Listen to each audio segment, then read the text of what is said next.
Olá, boa tarde para você. Este é o Rede Notícia, entrevista exibido ao vivo pelas emissoras da Rede Catedral de Comunicação Católica, sendo elas a TV Horizonte, Rádios América e Cultura e pelos nossos canais digitais no YouTube. Ótima terça-feira para você, João Eduardo Santana. Oi, Juliana, boa tarde. Agora 12h32, para você também que nos acompanha neste início de tarde de terça-feira. A instalação de câmeras nas fardas de policiais militares de Minas Gerais voltou às pautas dos jornais nos últimos dias. Isso porque, no último dia 24 de abril, o juiz Ricardo Sávio de Oliveira, em decisão publicada pela primeira vara da Fazenda Pública e Autarquias da comarca de Belo Horizonte, indeferiu o pedido liminar do Ministério Público de Minas Gerais para que o Estado, no prazo de 30 dias, implementasse a utilização de câmeras operacionais em atividades de policiamento ostensivo, especialmente em unidades com maiores registros de interações com o uso da força. De acordo com informações do processo, foram adquiridas cerca de 1.600 câmeras e entregues à Polícia Militar. O magistrado avaliou que a quantidade de aparelhos se revelou muito aquém ao número de policiais que atuam no estado de Minas Gerais, de forma que não seria possível universalizar o uso das câmeras em toda a instituição. Esse caso segue tramitando pela Justiça. Fato é, né, Juliana, que esse assunto é muito polêmico, com opiniões muito diversas, o que gera, claro, muitas discussões. É o que a gente vai trazer para cá nessa terça-feira, trazendo os posicionamentos diferentes sobre essa questão. A gente começa ouvindo hoje o presidente da Comissão de Segurança Pública da Assembleia Legislativa de Minas Gerais, deputado Sargento Rodrigues, do PL. Seja bem-vindo, deputado. Boa tarde. Boa tarde, Juliana, boa tarde, João Eduardo. Prazer estar aqui com vocês e um prazer poder trazer aqui um pouquinho da nossa experiência em relação ao assunto, que realmente é um assunto que deve ser levado com um devido esclarecimento ao conjunto da sociedade. Nosso agradecimento. Deputado, vamos falar do começo. Qual que é o posicionamento do senhor em relação à instalação das câmeras de segurança? Olha, eu estou aqui com o parecer do PL 2684-2021, de autoria de um colega deputado, que eu tenho muito respeito por ele, o doutor Jean Freire, do PT, que é médico.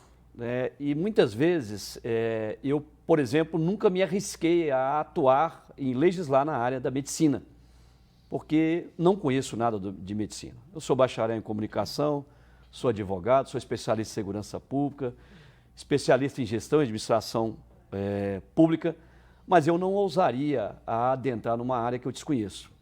Então, talvez, impulsionado por divulgações e por outros fatores, o deputado apresentou. O meu parecer é contrário, mas contrário sob a ótica de quem vivenciou policiamento, de quem esteve na rua fardado durante quase 15 anos, inclusive dos quais 6 anos no comando de viatura Rotam.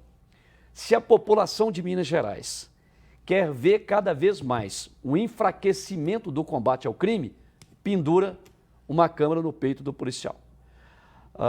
Primeiro que a gente é contra no sentido do mérito da questão. Do ponto de vista da administração pública, então nós vamos ter que pendurar a câmera em deputados, vereadores, juízes, promotores, vamos ter que pendurar câmeras em determinados gabinetes de toda a administração pública, em hospitais. Por que não pendurar também câmeras no médico, na enfermeira, que muitas vezes comete falhas, comete erros gravíssimos? E naquela velha máxima, né? O erro médico, quem resolve é a terra. Então, quem resolve é a terra, ou seja, errou, vai para debaixo da terra. A gente não vê nenhum posicionamento, inclusive do próprio autor. Então, primeiro, não é com a desconfiança na ação policial que você vai avançar em segurança pública. Agora vamos adentrar no mérito. Nem o autor, e muito menos o autor da ação, o digníssimo promotor de justiça, ele nunca pendurou, ele nunca andou fardado na rua. Qualquer um de os senhores aqui, senhoras aqui presentes, quem está nos assistindo. Como que a polícia trabalha no dia a dia?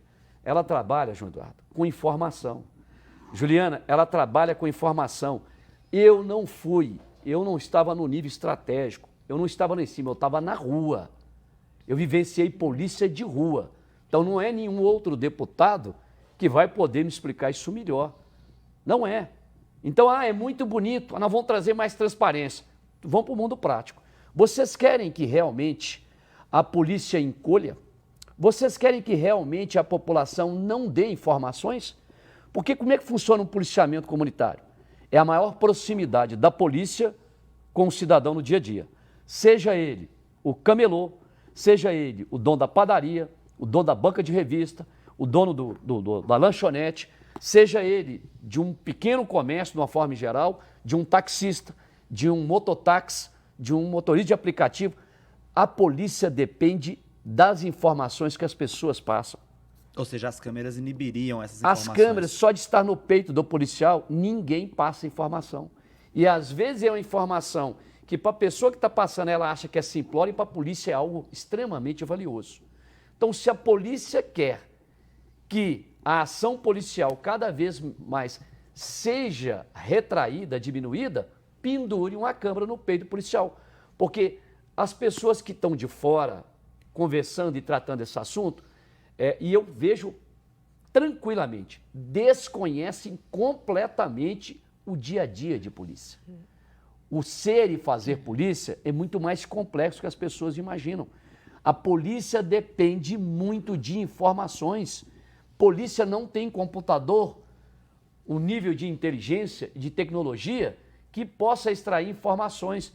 A polícia consegue pegar placas, a polícia consegue pegar imagens, mas a polícia não consegue informações valiosíssimas que às vezes é dita ao pé do ouvido do policial. Então, se você que é cidadão aqui em Minas Gerais, quer realmente que a polícia diminua, reduza muito a prevenção e o combate ao crime, pendure uma câmera no peito do policial. Então, nosso parecer está aqui no projeto e o tema principal que eu trago é exatamente a minha experiência de vida. A minha experiência de vida foi traga aqui para dentro do parecer para demonstrar, não cometa esse erro. Quem mais sairá prejudicado é a população, não é o policial. Porque o policial é o seguinte, estou fazendo o meu serviço. Se o policial quiser, eu falo aqui, João Eduardo e Juliana Lima, se ele quiser apenas patrulhar o asfalto e fazer relações públicas, ele faz. Ele tira um turno de serviço dele só fazendo isso. Se ele quiser adentrar uma favela, a uma comunidade, na periferia, e buscar e desarmar o traficante, o assaltante, o homicida, ele precisa de informações.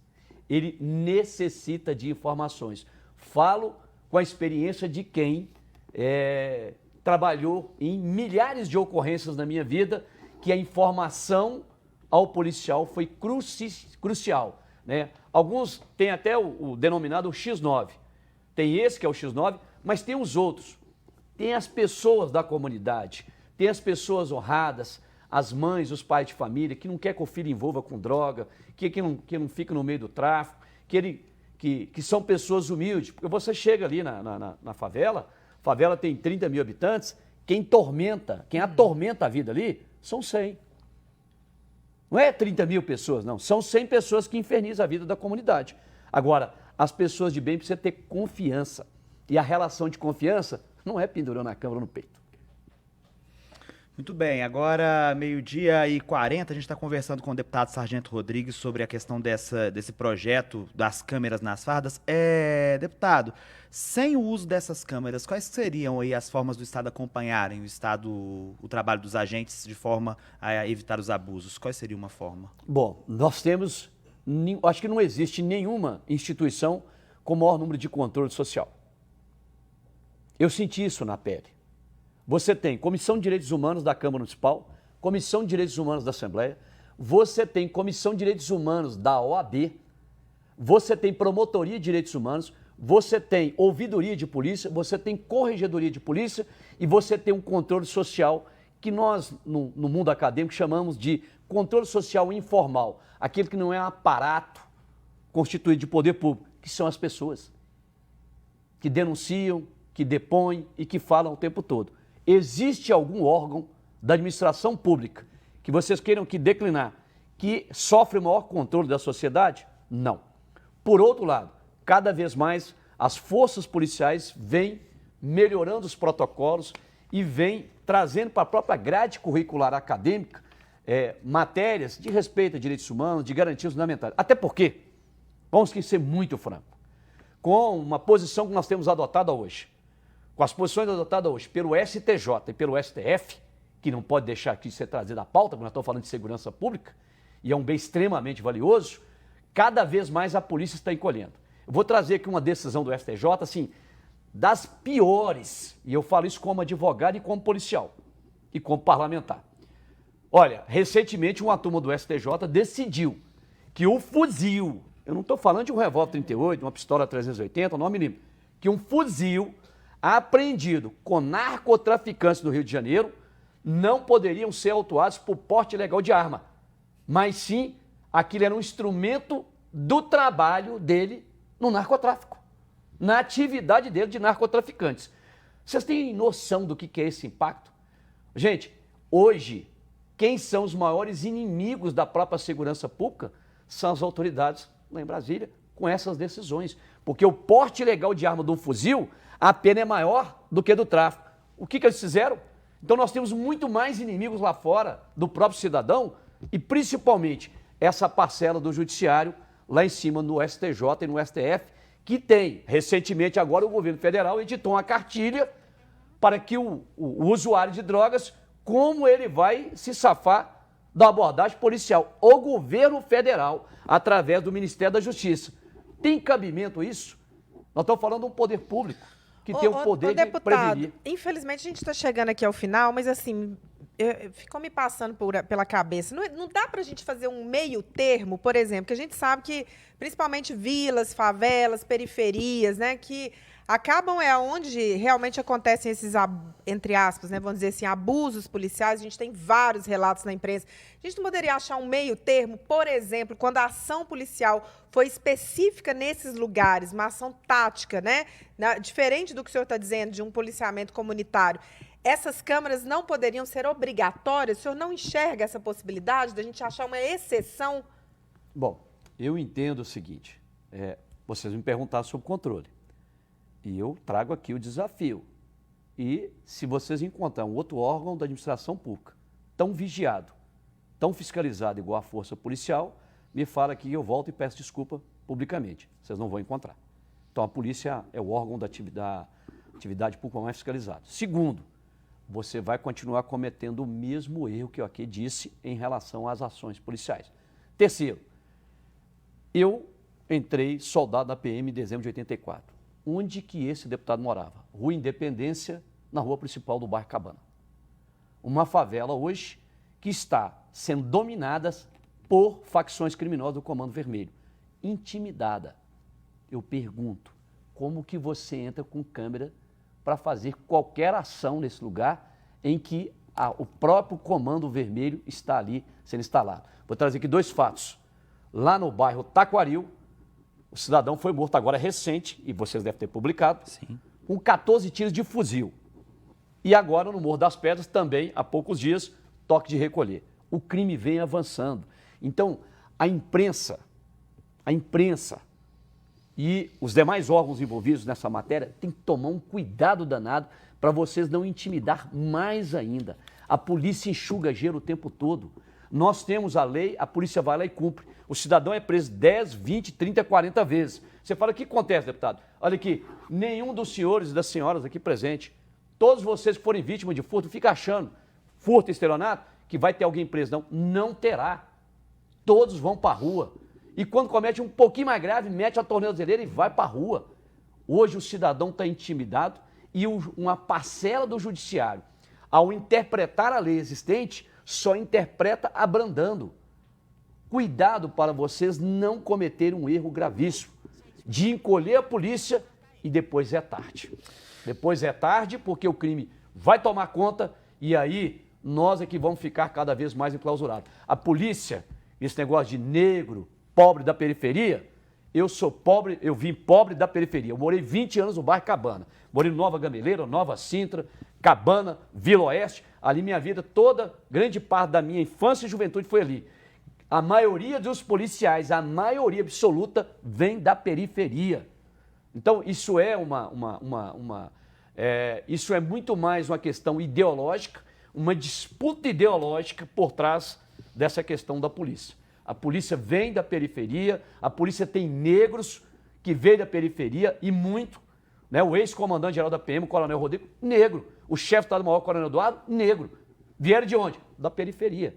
Então, isso é, na verdade, muito mais uma narrativa que a esquerda no país, bom, né, não vou nem comentar aqui hoje da camisa, né? Não vou nem comentar da camisa para vocês entenderem que ponto está chegando a questão ideológica, partidária, influenciando cada vez mais nas nossas instituições. Muito obrigado, deputado Sargento Rodrigues, do PL, falando conosco sobre a questão das instalações das câmeras de segurança. Obrigado pela presença conosco, viu, deputado? Eu quero agradecer muito a oportunidade, parabéns pelo tema e parabéns ao juiz que tomou uma decisão acertada. O juiz tomou uma decisão muito equilibrada.